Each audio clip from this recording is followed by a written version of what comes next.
Boa noite a todos e todas presentes no nosso último bate-papo linguístico do ano, nosso quarto encontro. Eu gostaria de agradecer a presença de todos vocês que participaram de todos os encontros, os que participaram de alguns, mas o importante é que estamos aqui hoje para finalizar essa etapa da primeira edição. Bom, só lembrando que o bate-papo linguístico ele é um ciclo de palestras para ajudar um pouco, né, na capacitação aí, na formação dos professores e alunos do professorado na Argentina, mas nós temos recebido também vários participantes de outras universidades sul-americanas e brasileiras e ficamos muito felizes também com essa participação.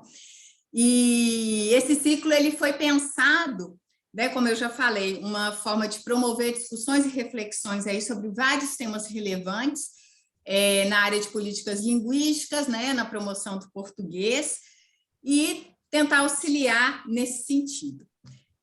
Todos os palestrantes são convidados de instituições de ensino superior brasileiras.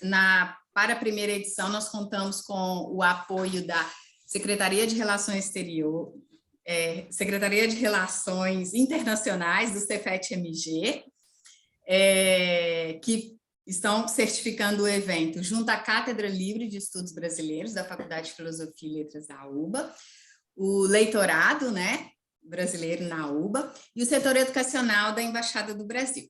Que, inclusive, agora eu passo a palavra ao conselheiro Jorge Luiz Tavares, que é o chefe do setor educacional da Embaixada do Brasil, que vai fazer aí um breve resumo do que foi essa primeira edição do bate-papo. Jorge, bem-vindo, boa noite. Obrigado, Fernanda, boa noite a todos. Eu queria agradecer, em primeiro lugar, a presença de todos vocês aqui hoje. Agradecer à professora Fernanda, que organizou o evento, que organizou todo esse bate-papo linguístico, a ideia foi dela, e a gente ofereceu algum apoio, mas o mérito é todo dela. Agradecer a nossa palestrante de hoje, a professora Natália, agradecer à Cátedra Livre de Estudos Brasileiros, na pessoa da professora Pia Paganelli, agradecer o Cefet-MG também, de Minas Gerais, pelo apoio na certificação do evento. Hoje a gente está encerrando essa primeira etapa do bate-papo linguístico, que não é a última, então no ano que vem a gente vai continuar. Eu acho que até agora a gente conseguiu atingir o nosso principal objetivo, que é de criar um diálogo entre a Universidade Brasileira e a Universidade Argentina. A gente começou no dia 6/10, 6 de outubro agora, com uma palestra muitíssimo interessante do professor Leandro Diniz, que falou de um projeto que para nós, do Itamaraty, é de suma importância, que foi a unificação curricular da nossa rede de centros de estudos brasileiros.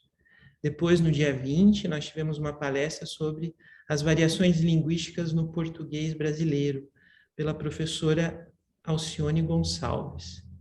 Agora, no dia 3/11, a gente teve uma palestra sobre o atendimento linguístico a estudantes imigrantes na educação básica, pela professora Rafaela Pascoal Coelho.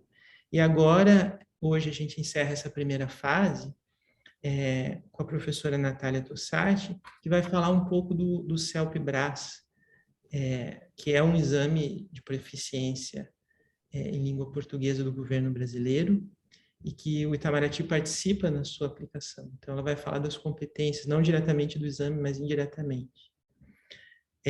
Até agora, a gente teve mais ou menos 200 inscritos. Então, a gente também, eu estava comentando com a professora Fernanda antes, a gente está aprendendo a trabalhar nesse ambiente virtual. Então, eu acho que foi um sucesso muito grande. E eu acho que o ambiente virtual, ele apresenta desafios para nós, mas também muitas oportunidades, né? Talvez não tivesse sido possível alcançar esse público todo se a gente tivesse feito, como a gente tradicionalmente faz, eventos presenciais ali na UBA. Então, eu acho que foi uma oportunidade, um desafio, mas uma oportunidade muito interessante para nós. A professora Fernanda estava comentando comigo que houve inscritos pelo menos de 8 universidades argentinas além da UBA. Então, isso para nós é muito importante. Por exemplo, o Instituto de Enseñança Superior em Línguas Vivas, aqui de Buenos Aires mesmo, o Instituto Superior de Formação Docente e Técnica de Miramar, o Instituto Superior de Formação Técnica de Mar del Plata, o Programa Universidade para Adultos Maiores integrados ao UPAMI, a Universidade Atlântida Argentina de Mar del Plata, a Universidade Nacional de La Plata, a Universidade Nacional de Misiones, a Universidade Gaston da Chiari de Posadas. Então, pessoas, né, de todas essas universidades puderam participar graças a esse formato virtual, que para nós é uma satisfação muito grande. E também universidades brasileiras puderam se integrar a esse projeto, pelo menos 6, né, a Universidade Federal de Minas Gerais, o Cefet, MG, que nos está dando todo o apoio até na certificação do evento, o Instituto Federal do Pará, a Universidade Federal de Juiz de Fora, a Universidade Federal da Bahia, a Universidade Federal da Integração Latino-Americana, a UNILA. Então, todas essas universidades puderam também se integrar ao bate-papo. Eu acho que isso foi uma grande satisfação para nós. E, além disso, graças ao formato virtual, a gente conseguiu atingir também universidades de outros países, participantes de universidades de outros países da América do Sul, que para nós é uma grande satisfação. Que é a Universidade do Chile, por exemplo, a Universidade Técnica de Manabí, do Equador, a Universidade Metropolitana de Assunção, Paraguai, e a Universidade da República Udelar, do Uruguai. Então, para a gente, eu acho que, por esses motivos, foi um grande sucesso essa primeira etapa do bate-papo linguístico, e como eu disse antes, a gente vai dar continuidade a esse projeto no primeiro semestre do ano que vem, com um novo ciclo de palestras, e depois, como resultado desse ciclo de encontros, a gente vai fazer uma publicação virtual, que vai estar disponível a todos gratuitamente em formato e-book. Então, seria mais ou menos esse balanço que eu gostaria de fazer. E agradeço mais uma vez a presença de todos, e passo a palavra à professora Fernanda. Muito obrigado. Obrigada, Jorge. Bom, sem mais delongas, né, vamos começar. Eu vou apresentar aqui a professora Natália Tosatti, que é do Centro Federal de Educação Tecnológica de Minas Gerais, Cefet. Ela é graduada em Letras, mestre em Estudos Linguísticos e doutora pela UFMG, professora de língua portuguesa no Departamento de Linguagem e Tecnologia do Cefet, atuou como docente coordenadora das disciplinas de PLE no Departamento de Letras da Universidade Federal de Viçosa, atuou como consultora PNUD junto ao INEP, realizando estudos de avaliação diagnóstica sobre o perfil do avaliador da parte oral do exame CELPE-BRAS. No período de 2012 a 2015, fez parte da Comissão Técnico-Científica do exame CELPE-BRAS, participando também da elaboração e correção do exame, realizando credenciamento de postos-aplicadores e capacitação de aplicadores e avaliadores. Ocupou a função de secretária adjunta de Relações Internacionais, Cefet-MG, período de 2015 a 2019. E também, gente, como não poderia deixar de ser, né, foi minha colega de trabalho, minha coordenadora em várias ocasiões, tudo que eu sei sobre o CELPE, eu agradeço a Natália. Então, Natália, é um prazer imenso te receber aqui, muito obrigada pelo convite, seja bem-vinda. Ô, Fernanda, muito obrigada a você, né, por essa apresentação gentil, mais que gentil, carinhosa. Obrigada por esse convite, pela confiança e pela disposição e entusiasmo de seguir trabalhando com o português como língua adicional. Agradeço muito também ao conselheiro Jorge Tavares por esse convite e por esse empenho nessa construção de pontes entre instituições, né? Que eu entendo que é muito esse o papel dos programas de leitorado. E se cabe aos programas de leitorado fazer a construção dessas pontes, cabe a nós atravessá-las na construção de vínculos, de laço, de cooperação. Então, fico muito feliz de estar aqui. Peço licença para entrar aí na casa de cada um de vocês. Muito boa tarde ou muito boa noite. Um prazer estar participando desse bate-papo linguístico, em que a gente vai falar, então, sobre essa questão da integração de habilidades, né? Integrar habilidades e agir em língua portuguesa, o desenvolvimento dessas habilidades de leitura, compreensão oral e produção escrita por meio de tarefas do exame CELPE-BRAS. Bom, né, esse nome esse título enorme. Obrigada, Mônica, que já abriu as portas da casa dela. Antes também desejando que todos estejam muito bem. A gente não pode se esquecer de que ainda vivemos esse momento de pouca circulação, mas a gente tem aprendido que o distanciamento ele não significa necessariamente impedimentos, né? Afinal, aqui estamos, então, cada um da sua janelinha, compartilhando. E, bom, eu vou começar a compartilhar aqui com vocês a minha tela, vou ficar atenta aqui ao meu tempo. Fernanda, por favor, também te peço ajuda para que a gente não ultrapasse. E, pode deixar que estou cronometrando aqui. Vamos lá. Já conseguem ver a apresentação? Sim, tranquilo. Sim, ok. Então, bom, primeiro gostaria de fazer uma localização aqui de onde eu falo. Falo, então, do Brasil, do estado de Minas Gerais, mais precisamente da cidade de Belo Horizonte. Então, estou aqui no sudeste do Brasil. Já tive a oportunidade de estar em algumas universidades aí na Argentina, vi que disseram aí no chat que a Universidade de Córdoba está presente, foi um dos lugares em que eu já estive, que bacana, sejam todos muito bem-vindos a essa nossa conversa.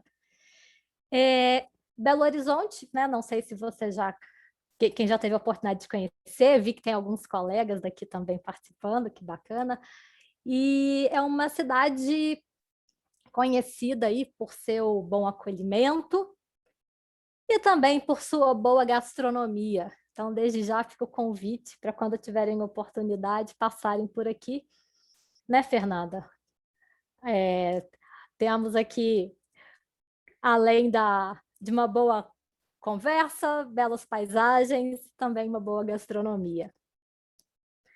Bom, vamos pensar, né, já que eu trouxe aí a ideia de se falar um pouco do CELPE-BRAS, falar sobre habilidades integradas, falar sobre comunicação. Tenho aí né, uma série de colegas que trabalham com o português como língua adicional, tenho colegas que trabalham com a formação de professores nessa área, temos pessoas que estão em processo de formação, e eu entendo que o CELPE-BRAS ele é uma base, um terreno muito fértil para a gente discutir uma série de temáticas que vão envolver essa formação e esse fazer linguístico e interacional, sociointeracional, que é a comunicação. Então, uma provocação, né? Vocês acham que ouvir, ler, falar e escrever são habilidades suficientes para a gente acender aí essa luzinha do que é a comunicação? Então, compreender uma língua, ler naquela língua, falar naquela língua, escrever? O que vocês acham? Esse, então, é o meu objetivo, desafio e provocação para essa nossa conversa de agora, que é pensar e discutir estratégias para o desenvolvimento de forma integrada das habilidades de leitura, compreensão oral, produção escrita, a partir da concepção de proficiência subjacente ao exame CELPE-BRAS.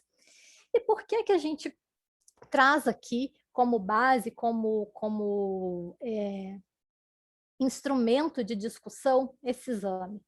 Porque ele tem justamente a proposta de trabalhar a língua ou de aferir a proficiência a partir, então, da integração dessas habilidades, né? Como eu provoquei anteriormente, nós temos, então, essas 4 habilidades da comunicação. Mas, na verdade, elas vão se transformar em uma comunicação, em uma interação, quando elas estão imbricadas. Quando a gente pensa no ler, com que objetivo? Me comunicar com quem? Me fazer compreender por quem? Produzir um texto e publicá-lo ou enviá-lo, por que meio, fazendo uso de que gênero do discurso? Todas essas questões, né, já vou colocando, para a gente ir pensando, quando estou nesse papel de professor de uma língua adicional, ou quando eu estou no papel de formador de professores dessa área, como é que a gente faz, então, essa conexão e como é que a gente faz essa engrenagem da língua funcionar em favor de uma interação, em favor de uma comunicação? Bom, o exame CELPE-BRAS, rapidamente, ele é um instrumento que avalia a capacidade dos participantes em desempenhar ações no mundo, em diferentes contextos e sempre com um propósito social. Aqui, isso de desempenhar ação no mundo, diferente contexto e propósito social, são 3 pontos, são 3 aspectos que eles não podem ser vistos apenas como saber uma língua, entendendo ali a sua estrutura gramatical, por exemplo. Porque a partir do momento que eu preciso desempenhar uma ação no mundo, eu preciso entender que mundo é esse, não é? Em que contexto eu vou estar agindo? Que ações são essas? Porque esses diferentes contextos, eles vão exigir de mim, enquanto interlocutor, escolhas, que são escolhas de registro mais formal ou menos formal, escolhas em relação à forma, ao meio pelo qual eu vou fazer essa comunicação acontecer, e um objetivo, eu tenho um propósito, né? Eu preciso pensar qual é a meta dessa comunicação. E ela vai ter sucesso se eu consigo fazer com que esse meu propósito tenha algum impacto, gere também uma ação nesse meu interlocutor.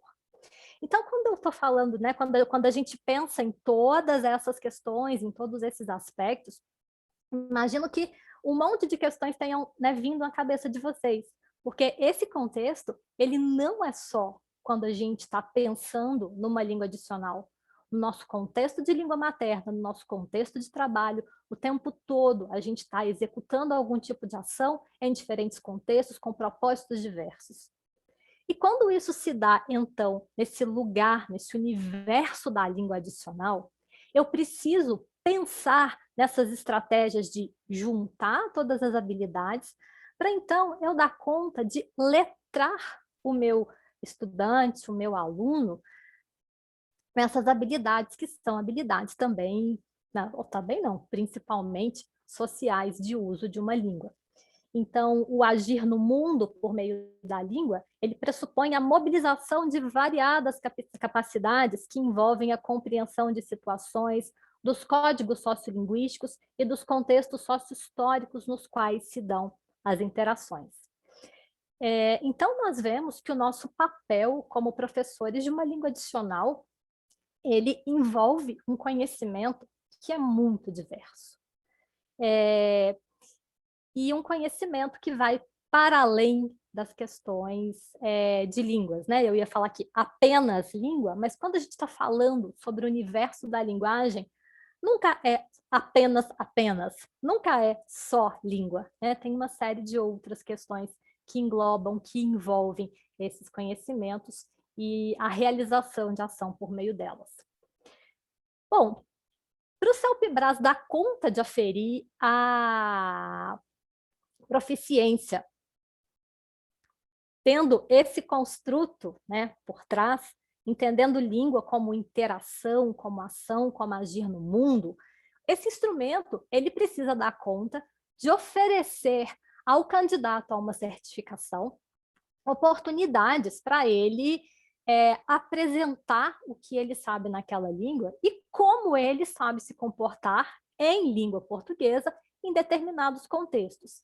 Então, para isso, o exame tem uma parte escrita e uma parte oral. A parte escrita, ela é composta por 4 tarefas diferentes. A primeira tarefa, ela vai ter como texto motivador um vídeo. A tarefa 2, ela vai ter como texto motivador um áudio, e as tarefas 3 e 4, textos impressos. Então, vejam só como a gente já tem essa ideia da integração de habilidades nas tarefas que são oferecidas aí pelo exame Self-Brás. E, como eu disse, eu estou usando aqui o modelo, a ideia do exame, para a gente pensar a nossa formação e o nosso lugar, ou né, de professor de língua ou de formador de professores de línguas. Porque a partir de desse construto do Self-Brás, nós conseguimos pensar, ou repensar, ou ressignificar tanto a nossa prática em sala de aula, quando no lugar em que somos colocados como elaboradores de material, ou como elaboradores de um instrumento de avaliação. Então, eu acho que o Self-Brás ele é um instrumento muito interessante para a gente pensar em possibilidades de língua. E eu digo que eu me tornei muito melhor professora de língua materna a partir do momento que eu comecei a trabalhar a minha língua materna como língua adicional. Eu comecei a prestar atenção em alguns contextos que, às vezes, a gente ou banaliza ou mesmo negligencia, porque somos falantes daquela língua, às vezes a gente não presta atenção, algumas coisas nos passam despercebido. E era muito interessante quando alguns alunos traziam umas perguntas que falavam, puxa, eu uso tanto isso dessa forma, nunca tinha parado para pensar no porquê disso gerar uma dúvida, disso ser um desafio, ou nunca tinha pensado que esse ponto, esse aspecto, poderia ter uma outra interpretação a partir de uma pessoa que lê isso a partir de um outro contexto, de outros letramentos e de novas formas de aprender uma língua. Né? Então, isso é muito interessante pensar como é que o fato de a gente ensinar a nossa língua, né, no meu caso, minha língua materna como língua adicional, me fez repensar e reorganizar uma série de questões. E a parte oral do Self-Brás, ela é uma entrevista que tem duração de 20 minutos, e essa entrevista, ela tem um primeiro momento, que são 5 minutos, que é o momento de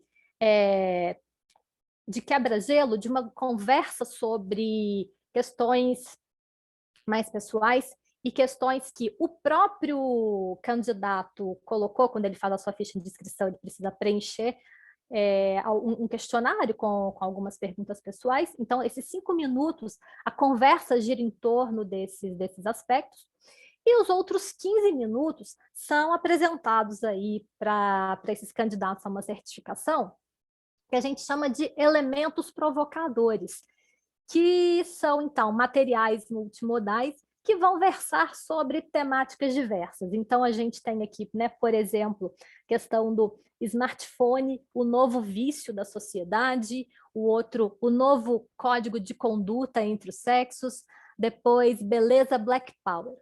Peguei esses 3 exemplos, que foram retirados de uma coletânea de 20 elementos provocadores que sempre nos são oferecidos a cada aplicação,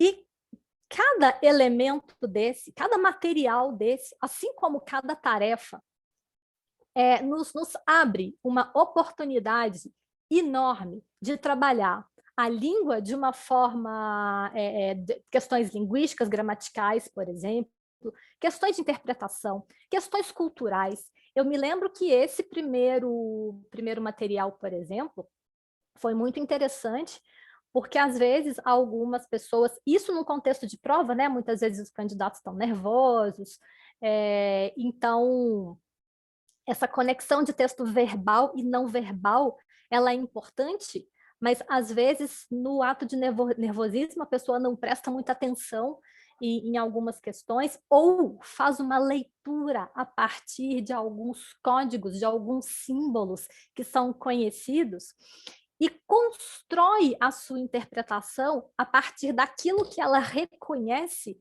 mas às vezes não percebe alguns vieses interpretativos que são importantes para construir contraste, para construir ironia, para construir metáfora. Esse elemento, por exemplo, em alguns momentos, as pessoas batiam o olho na figura, né, desse homem com capuz, né, um olhar mais para baixo, e viam a seringa, e liam a palavra novo vício, né, liam a expressão novo vício, e começavam a falar sobre a questão do uso de drogas, ignorando que aí, né, a seringa, na verdade, ela está querendo remeter à questão do smartphone como sendo um novo vício.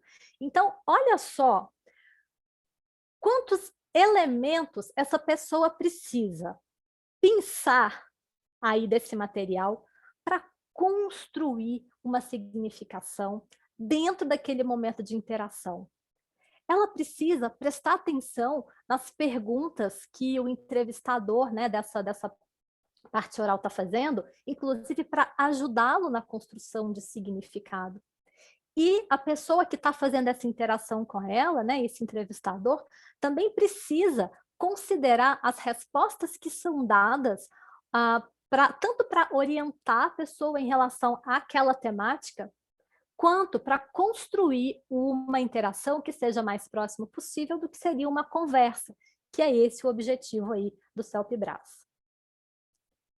Bom, então, diante disso, né, a gente vê que o CELP ele é um universo de possibilidades para a gente pensar a questão linguística. A gente vê que, quando nós falamos dessas habilidades, o que eu falei ali da questão do, né, no primeiro slide, ler ou ouvir, a gente precisa ressignificar isso pensando na questão da compreensão. Eu leio para compreender alguma coisa. Eu ouço um programa de rádio, eu assisto a um vídeo, a um programa de televisão para compreender alguma coisa. E eu falo também para ser compreendido. E a interação vai acontecer quando a gente trabalha esses dois lados, né? A interação é uma troca de informações, de conhecimento, de experiência. Essa interação, ela se dá com propósito, com objetivo. E que vão gerar uma ação. Então, mais uma vez, pensando nesse nosso foco, né, que é a ideia de pensar a integração das habilidades, quando a gente faz a seleção de um material para uma aula, eu preciso levar em consideração esses movimentos. Quando nesse material, ele vai ser interessante para eu trabalhar que determinado aspecto linguístico, que determinado aspecto social. Esse material ele serve para qualquer grupo? Eu tenho um material que é interessante, mas ele pode ser difícil para uma turma que está começando. Mas será que para essa turma que está começando, eu vou abrir mão de um material ou de uma discussão que pode ser interessante, que pode agregar, porque em princípio me parece difícil? Será que eu não consigo adequar esse material, aquilo que ele tem de interessante, para aquele nível? Como fazer isso? Então eu posso, de repente, ter uma notícia interessante, trabalhar a manchete dela, né, a partir de algumas outras questões, por exemplo, como a gente viu ali naquele elemento provocador. Que interação eu quero provocar a partir desse material, né? Com que propósito?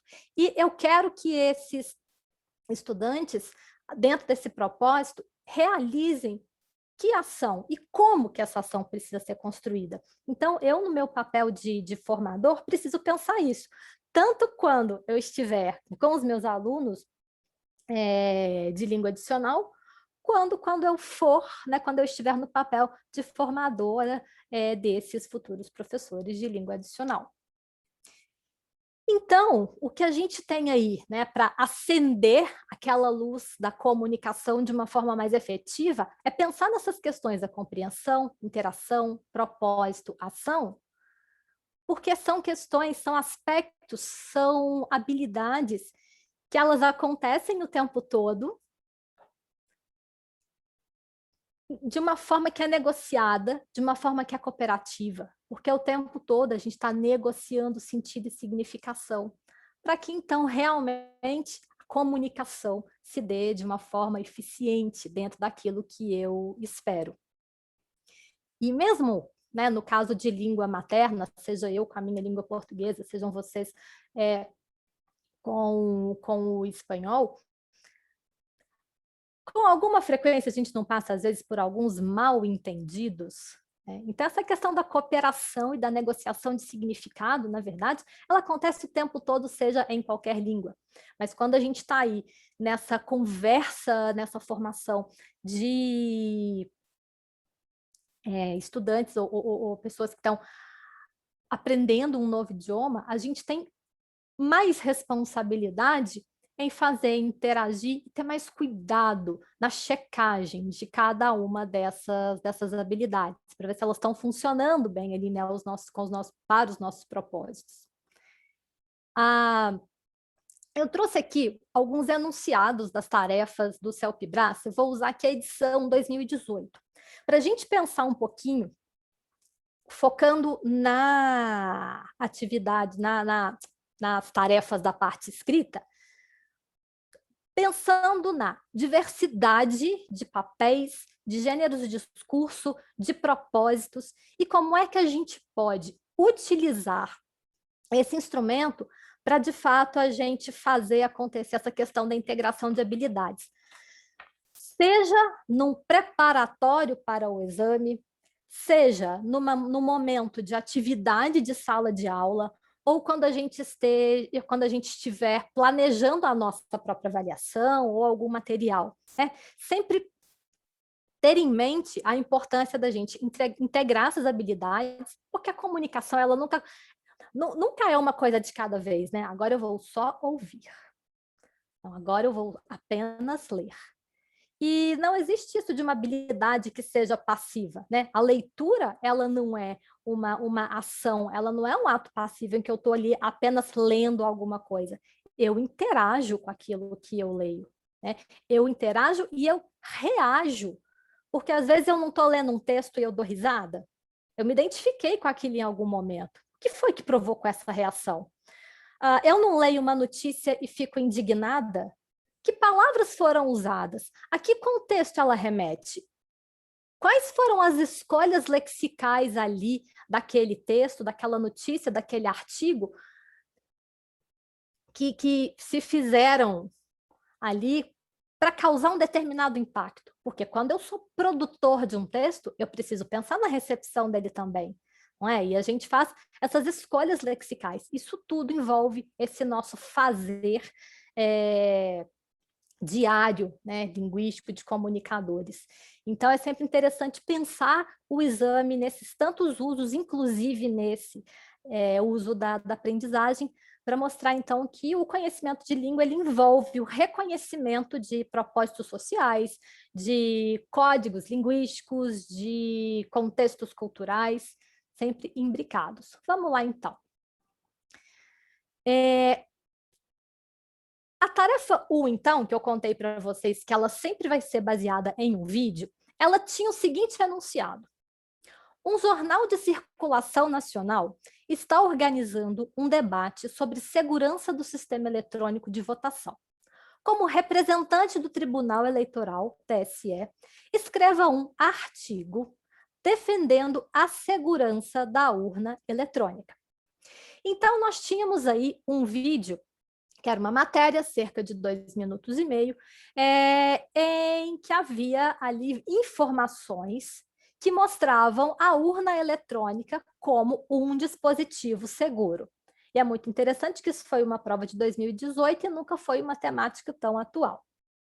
A tarefa 2 colocava o seguinte para os examinandos.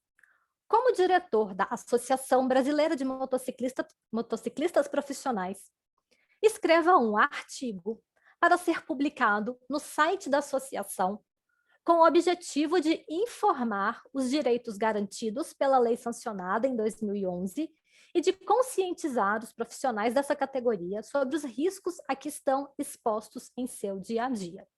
Então, aqui eu tenho um novo papel apresentado ao examinando. Eu tenho, nesse caso, né, um áudio que vai me trazer que vai me trazer essas informações que eu vou precisar para construir o meu texto. Então, nesse áudio, nós temos referência a que lei é essa, a quais são os riscos a que esses motociclistas se submetem diariamente. E aí vocês podem me perguntar, Natália, você não falou que o CELPE-BRAS trabalha com variedade de gênero do discurso? E aí tem na mesma prova, tarefa 1 pedindo um artigo, a tarefa 2 já um artigo de novo? Vocês podem me perguntar, né? O que você entende por variedade, então? Mas aí podemos pensar juntos. O artigo da tarefa 1 tem o mesmo propósito e a mesma proposta de estruturação que o da tarefa 2? Daqui a pouco a gente, né, fica aí a pergunta, daqui a pouco a gente volta a discutir esse ponto. A tarefa 3 já levava o examinando para um outro lugar. Imagine que você tem um filho com dificuldades de locomoção e que recentemente vocês passaram a utilizar o aplicativo para celular Guia de Rodas. Escreva um e-mail para Bruno Marfus, elogiando esse aplicativo e descrevendo os benefícios que ele tem trazido para a vida de seu filho. Então, aí, nós tínhamos um texto impresso que contava para a gente o que era esse aplicativo de guia de rodas. Então, por meio desse aplicativo, né, eu baixava e eu conseguia saber sobre a acessibilidade de uma série de estabelecimentos. Então, se eu tenho alguma dificuldade de locomoção e eu quero ir a um restaurante, ou a um hotel, ou a um cinema, eu poderia verificar por meio desse aplicativo se esses lugares eram acessíveis, se eles tinham facilidade, se uma pessoa que tivesse alguma dificuldade de locomoção, ela teria algum suporte, alguma facilidade para que ela pudesse escolher ou não ir a esse lugar. Veja, então, que na tarefa 1 e na tarefa 2, eu sou colocado num lugar de maior formalidade. Aqui, eu já fui para um universo mais familiar, né? Eu serei pai ou mãe de uma pessoa dentro de uma realidade que exige de mim sensibilidade. Então, vejam que aqui a gente já muda um monte de coisas para se pensar a elaboração desse texto e para se pensar contextos culturais, códigos socioculturais que envolvem o elaborar dessa tarefa. E, finalmente, tarefa 4. Depois de ler o texto Gênero e Comida, você decidiu escrever uma carta do leitor para o site A Escotilha, retomando a questão apresentada por Isadora Rupp. Em seu texto, exponha o seu ponto de vista sobre o assunto e sugira atitudes que possam provocar mudanças desse paradigma na sociedade. Que paradigma é esse?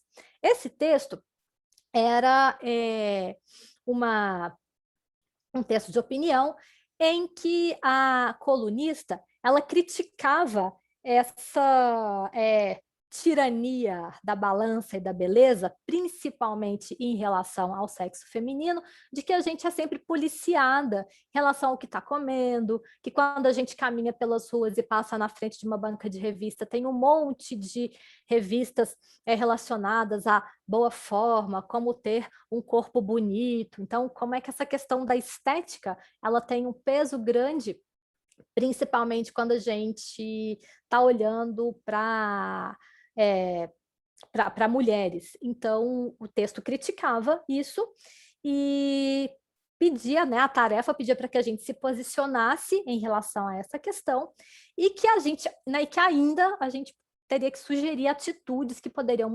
mudar essa visão, o que eles chamaram de paradigma aí da sociedade. Então, de forma resumida, né, na tarefa 1, quem fala?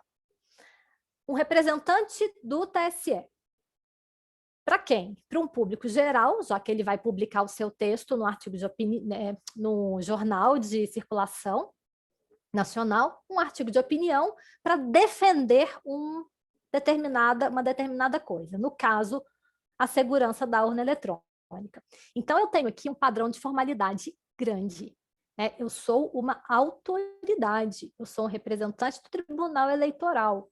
Eu preciso ouvir, ou na verdade, assistir, e claro, também ouvir essas informações, sabendo selecionar aquelas que serão mais relevantes para eu compor o meu texto em defesa desse dispositivo. Mas não basta eu fazer essa seleção de informações.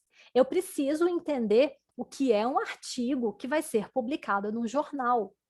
Como é que esse representante do tribunal abre esse artigo de opinião? Como é que ele insere essas informações de forma persuasiva para convencer esse público de que aquele dispositivo é seguro? Se eu vou a público defender alguma coisa, é porque essa coisa, em algum momento, pode ter passado por uma desconfiança, pode ter acontecido algum problema, né? E no texto base, no vídeo, fala-se sobre fraudes que já aconteceram e questiona-se se essa urna eletrônica, se ela não poderia ser hackeada. Então, há uma série de informações ao longo desse vídeo que vão desconstruindo argumentos que poderiam trazer uma ideia de pouca segurança em relação a esse dispositivo. O texto 2, quem fala é alguém muito específico, né? É o diretor da Associação Brasileira de Motociclistas Profissionais. Vocês já se pensaram em colocar nesse lugar? Diretor de uma associação de motociclistas profissionais? Né? Que figura é essa? E nesse caso, ele deveria redigir um artigo, mas esse artigo ele seria publicado não em um jornal de circulação nacional, mas ele seria publicado onde? Vamos voltar lá para a gente se lembrar? No site da associação. Então, aqui, eu tenho um público, né? eu tenho um interlocutor específico se dirigindo a um público muito específico dentro de um canal que é específico também desse grupo. Então, eu poderia entender, inclusive, que eu estava escrevendo para os meus pares. Eu precisava mostrar empatia em relação a essa situação dos motociclistas pelo fato de conhecer isso de perto. Né? E o meu propósito era informar. Então, quando eu perguntei para vocês agora há pouco sobre o fato de nós termos 2 artigos, se isso não comprometeria a questão da diversidade, o propósito faz com que essa diversidade seja garantida. Né? O propósito, claro, e os interlocutores. E aí, pensando no uso desses enunciados, desses vídeos, desse material no nosso fazer ali da sala de aula, essa questão, essa tarefa 2, que ela traz uma série, né? É uma tarefa polêmica, inclusive, mas ela pode trazer usos muito interessantes, porque o áudio ele começa com alguém ligando para uma pizzaria e fazendo um pedido de uma pizza. Então, o áudio começa com alguém falando: alô, pizzaria? Eu queria fazer o pedido de uma pizza tal. Então, tem essa conversa entre a atendente e o cliente, e que é algo extremamente produtivo da gente pensar e utilizar em sala de aula, por exemplo. E a gente tem uma série de contextos socioculturais que se relacionam a esse aspecto, né? Como é que você pede uma pizza em determinados lugares? Eu não sei se aí é possível, mas aqui é um tal de... A pizza pode ser metade de um sabor, metade de outro. Aqui a gente pede assim, eu queria pizza de lombo com cheddar, sem cheddar. E aí a gente deixa a pessoa que está te atendendo louca, né? Porque a gente vai fazendo uma série de solicitações em cima daquilo que você está lendo, põe isso, tira aquilo, a gente faz outra pizza. E como é que isso funciona? E, né, isso é uma questão cultural. Isso a gente treina vocabulário, a gente treina a fazer pedido. Então, tanto numa turma, talvez, de um básico, eu poderia pegar esse comecinho do áudio para poder trabalhar alguns aspectos que pudessem ser interessantes. Na interação, na tarefa 3, aí eu tenho esse pai ou essa mãe que está se dirigindo à pessoa que bolou esse aplicativo, né? A pessoa que foi um dos idealizadores desse guia de rodas, e nesse e-mail eu vou tanto elogiar esse aplicativo como sendo algo, né, interessante, e eu preciso ainda apresentar impactos pessoais. Como assim? Eu preciso contar, né, para o Bruno Mafuz por que eu estou elogiando, por que esse aplicativo foi bom para o meu filho ou para minha filha. Então, aí, além das informações presentes no texto base, eu preciso acionar conhecimentos extratextuais para compor esse meu texto dentro desse gênero. E, finalmente... Oi. Desculpa interromper. Não, só para te avisar que você tem 10 minutos. Ah, que bom, eu achei que fosse só 5, ó, você foi ainda legal comigo. Oba! Finalmente eu tenho aí a tarefa 4, né? Eu sou leitor de uma revista, então nesse momento eu posso até me perguntar, será que nesse momento da prova eu posso ser eu mesma? Sim e não, né?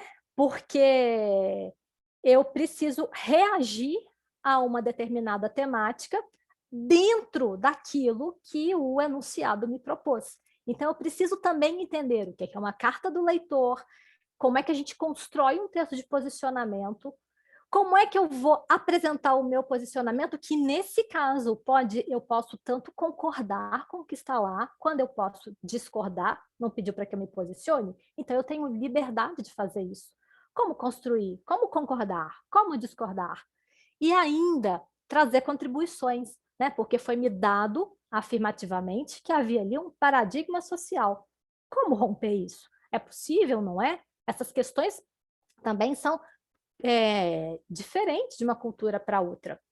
Então, né, o Celpibras, eu brinco que, como diria o importante filósofo brasileiro, não sei se vocês o conhecem, que eu prefiro ser essa metamorfose ambulante do que ser aquela velha opinião formada sobre tudo. Porque a cada hora eu assumo um papel diferente nesse exame, né? A cada tarefa eu sou uma pessoa com um propósito diferente, produzindo um gênero do discurso diferente. Então, a gente fala também, né, que o Celpibras, ele é um exame que vai tratar de letramentos, em que a gente vai precisar compreender, construir, negociar sentidos a partir de gêneros, do discursivo não, gente, do discurso, dando conta, né, de uma série de verbos de comando, que são outras questões importantes de serem trabalhadas na construção de uma determinada interlocução e que exigem engajamento, porque ações precisam ser realizadas. Então, nós precisamos nos engajar naquilo que está sendo ali colocado, naquilo que está sendo apresentado. Então, aqui eu ia retomar algumas questões. Para a gente integrar a habilidade, né, eu preciso, então, pensar nos contextos, nos gêneros, nos papéis, nos propósitos e nas expectativas, porque eu não posso esquecer que eu tenho um receptor desse meu texto. E como é que a gente constrói tudo isso? Quando, né, num curso em que a gente está preparando as pessoas para o Celpibras, não posso me esquecer dessas habilidades. Quando sou eu produzindo material, organizando, planejando uma aula, eu preciso considerar isso e integrar as habilidades junto com, né, com aquele meu propósito, junto com a missão daquela aula. E, né, nesse bate-papo, o meu propósito foi convidar vocês a refletir sobre o que é agir na língua, como que a gente pode integrar habilidades de interação, como é que a gente pode explorar as tarefas do Celpibras a partir da perspectiva do desenvolvimento de práticas de letramentos. Espero que eu tenha conseguido levar um pouco de cada um desses itens aí para essa nossa conversa. Vai ser um prazer seguir agora com algumas perguntas. Eu agradeço muito, muito a atenção e interesse de vocês. Deixo aí o meu contato. Finalizo aqui a minha apresentação e seguimos aqui no nosso debate. Natália, muito, muito obrigada.